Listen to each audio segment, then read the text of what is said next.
Alright, part 2 na to mga sir. So sa part 1, nakaset up na tag isang control panel. Then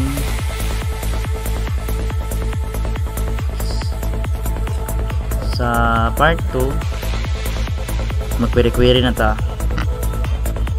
So first is saan pag create of database. So sa pag-create sa database, dali ra jud kayo, which is create database, tapos pangalan sa database like ito na to diri SQL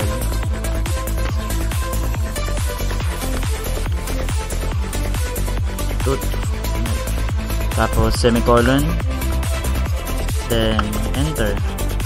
Then as nakita ninyo, query okay, one row affected like sabot is ang query daw okay siya, then walay affected. So para makita na to ni nga naagi ni siya nga nasulod gyud sa diri or na-exist ni gyud sa to ang database, sa to ang database schema, mag show databases lang ka, enter. As nakita ninyo, SQL tut, so mao na ito ang gihimo ganina kani.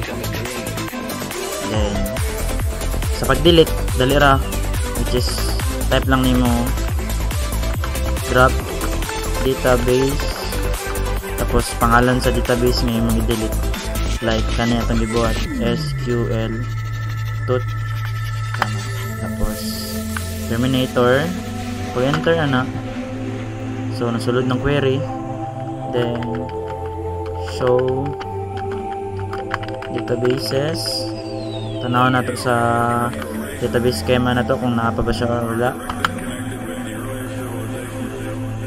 Mali